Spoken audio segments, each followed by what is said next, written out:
সাল্লাল্লাহু আলাইহি ওয়াসাল্লাম বলেন কিতাবের মধ্যে আছে, আল্লাহর পয়গম্বর বলেন, চাচা যদি আপনি আমার এক হাতে চন্দ্র এনে দেন, আরেক হাতে সূর্য এনে দেন, আমি আল্লাহর দাওয়াত থেকে এক চুল পরিমাণ সরতে পারবো না। সুবহানাল্লাহ। এই চাচা আবু তালেব যে কথাটা বোঝানোর জন্য ঘটনাটা শুরু করেছি, আবু তালেব আল্লাহর নবী সাল্লাল্লাহু আলাইহি ওয়াসাল্লামকে নিজের জীবনের থেকেও বেশি মহাব্বত করেছে। বাতিজাকে মহাব্বত করেছে, কিন্তু বাতিজার ধর্মের অনুসরণ করে নাই, বাতিজার আদর্শ আবু তালেব মানে নাই। বুঝবেন, একটা মহাব্বত করা আর একটা মানা, দুটার মধ্যে পার্থক্য আছে। ভালো করে শুনলে বুঝতে পারবেন। দীর্ঘ ৪৪ বছর পর্যন্ত মুহাম্মদ চাচা আবু তালেবের কাছে ছিল। আবু তালেব যতদিন পর্যন্ত জীবিত ছিল, মক্কার বড় বড় কাফেররা মুহাম্মদকে কোনো কিছু বলার জন্য কোনোদিন সাহস করতে পারে নাই, কারণ আবু তালেব মক্কার জমিনে এখনো পর্যন্ত জীবিত আছে। আবু তালেব আল্লাহর নবীকে মুহাব্বত করেছে, কিন্তু নবীজির আদর্শ আবু তালেব অনুসরণ করে নাই। এবার দীর্ঘ সময় হয়ে যাওয়ার পরে আবু তালেবের ইন্তেকালের সময় হয়েছে। আল্লাহর নবী সাল্লাল্লাহু আলাইহি ওয়াসাল্লামের কাছে সংবাদ এলো, ইয়া রাসূলুল্লাহ, ইয়া হাবিবাল্লাহ, আপনার কলিজার টুকরা চাচা, যার কাছে আপনি দীর্ঘ 40 বছর পর্যন্ত আপনি বড় হয়েছেন, যে আপনাকে হাঁটি হাঁটি পা পা করে মক্কা মদিনা সিরিয়ার ব্যবসার সমস্ত জায়গা আপনার চাচা আপনাকে চেনাইছে, ইয়া রাসূলুল্লাহ, আপনার চাচার ইন্তেকালের সময় হয়েছে। আল্লাহর নবী খবর পায়া দৌড় দিয়া আবু তালেব এর ঘরে আল্লাহর নবী সাল্লাল্লাহু আলাইহি ওয়াসাল্লাম গিয়ে উপস্থিত। গিয়া দেখে আবু তালেবের এক পাশে আবু জাহেল, এক পাশে আবু লাহাব, এক পাশে উতবা, এক পাশে সাইবা, তারা বসে আছে। আবু তালেবের কাছে নবীজি যাওয়ার মতো কোনো ক্যাপাসিটি নাই, ওরা বসে আছে।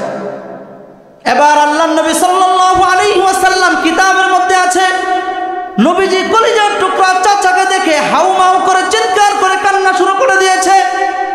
আল্লাহর পয়গম্বর কলিজার টুকরা চাচা আবু তালেবের কানে কানে গিয়ে বলল, চাচা আপনি শুধু একবার বলেন, লা ইলাহা ইল্লাল্লাহু মুহাম্মাদুর রাসূলুল্লাহ।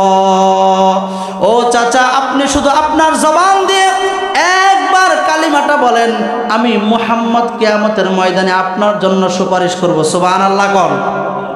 এই কথা শোনার পরে আবু জাহেল বলে, আবু তালেব সাবধান, তুমি যদি তোমার বাতিজা মুহাম্মদের ধর্মের অনুসারী হয়ে যাও, তুমি যদি মুহাম্মদের অনুসরণ করো, তাহলে মানুষ কি বলবে? সারা জীবন তুমি আব্দুল মুত্তালিবের ধর্মের উপর ছিলা, এখন মৃত্যুর সময় তুমি মুহাম্মদের ধর্মের অনুসারী হয়ে মরতেছ, মানুষ তো কান কাটা বলবে যে নিজের ধর্ম ছেড়ে দিয়েছে। অথচ এই বাতিজার জন্য জীবনের সব কিছু করেছে, কিন্তু বাতিজাকে মোহাব্বত করেছে, কিন্তু বাতিজার আদর্শকে অনুসরণ করে নাই। আজও পর্যন্ত যারা মুখে মুখে বলে নবীকে মোহাব্বত করি, কিন্তু নবীর আদর্শ জীবনে বাস্তবায়ন করে নাই, ব্যক্তিগত জীবনে, পারিবারিক জীবনে, সামাজিক জীবনে, রাষ্ট্রীয় জীবনে, তারা কখনো পর্যন্ত প্রকৃত আশেক রাসূল হতে পারে না।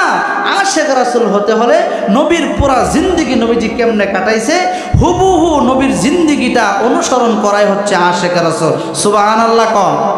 এবার আবু তালেব বলে, মুহাম্মদ আমি জানি যদি একবার লা ইলাহা ইল্লাল্লাহ বলি তুমি আমার জন্য সুপারিশ করবা, কিন্তু বাতিজা মুহাম্মদ শুনো, আমি যদি সারা জীবন আমার বাপ দাদার ধর্মের উপর কাটিয়েছি, এখন যদি মৃত্যুর সময় তোমার উপর আমি কালিমা পড়ি, যদি আমি তোমার ধর্মের অনুসরণ করি, মানুষ আমাকে বলবে মূর্খ, মানুষ আমাকে বলবে বুঝি জাহান্নামের ভয়ে বুঝি কালিমা পড়েছে।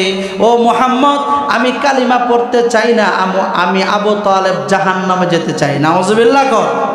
বলে তোমার ধর্মের অনুসরণ করতে চাই না, কারণ মানুষ তো আমাকে বলবে বাপ দাদার ধর্ম ছেড়ে দিয়েছে। আল্লাহর নবী সাল্লাল্লাহু আলাইহি ওয়াসাল্লাম আরো হাউমাউ করে কান্না শুরু করলেন। এবার আল্লাহর পয়গম্বর বলেন, চাচা আমি শুধু আপনার কাছে এতটুকু বলবো, আপনি শুধু আমার কানে কানে একবার বলেন লা ইলাহা ইল্লাল্লাহ মুহাম্মাদুর রাসূলুল্লাহ।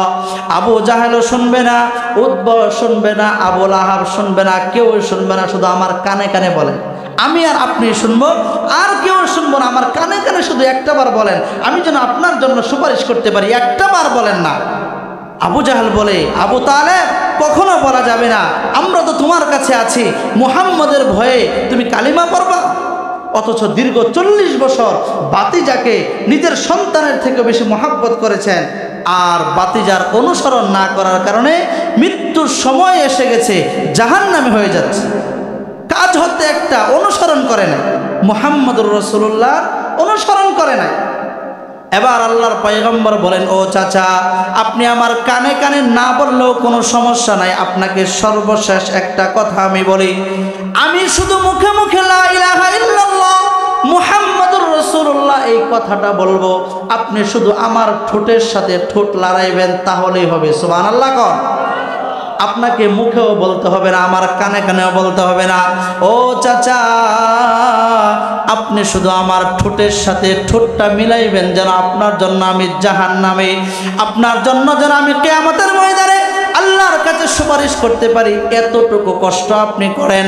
আবু তালেব বলে, বাতিজা মুহাম্মদ, তোমার এই কথাটাও আমি রাখতে পারলাম না।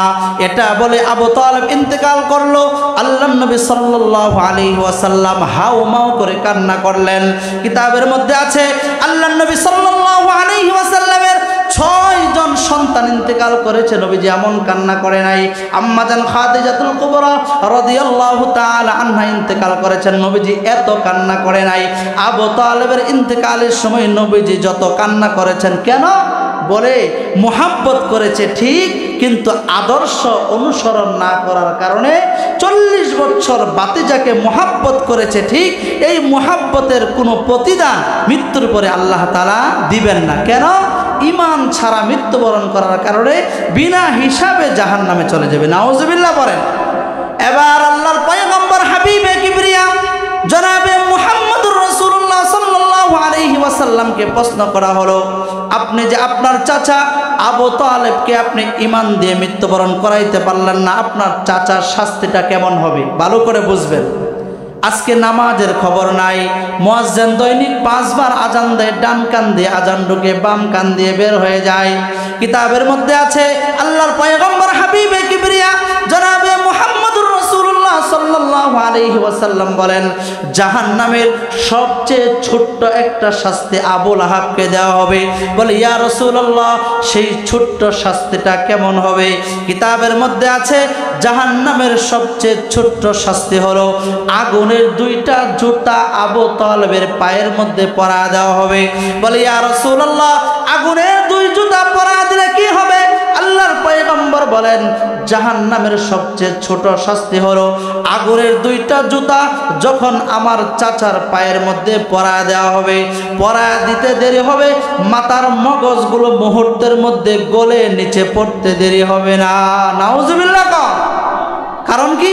মুহাব্বত ভিতরে আছে কিন্তু আদর্শ মানে না।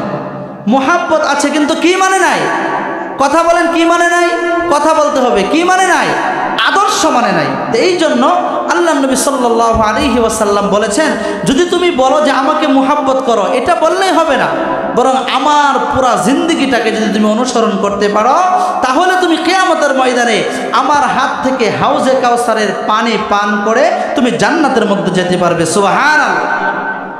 আজকে আমাদের অবস্থা কি? মুয়াজ্জিন দৈনিক 5 বার আজান দেয়, কিন্তু নামাজের খবর নাই। আজকে গানের আয়োজন হলে মানুষের কোনো অভাব নাই, যদি টিকিট দেয় টিকিট শেষ হয়ে যাবে, মানুষ শেষ হবে না বলে আরো টিকিট দেন। ঠিক না বে ঠিক? জোরে কন, ঠিক না বে ঠিক? আপনি কইলেও ঠিক, না কইলে ঠিক।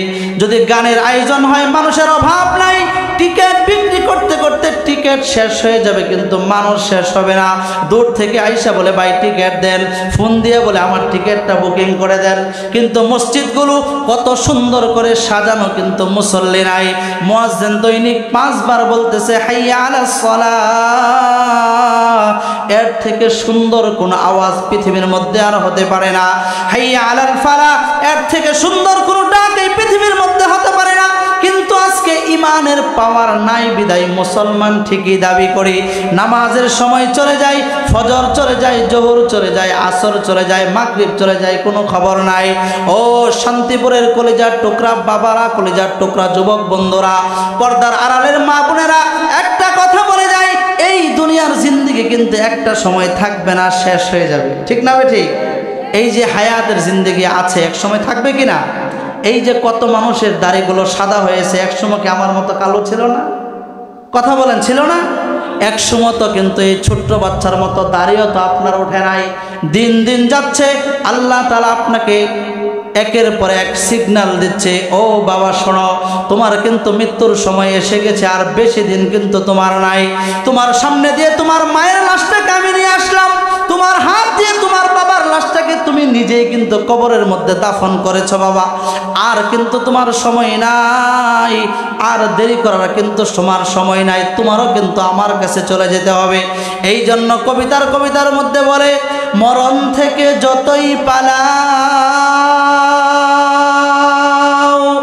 মরণ থেকে যতই পালাও,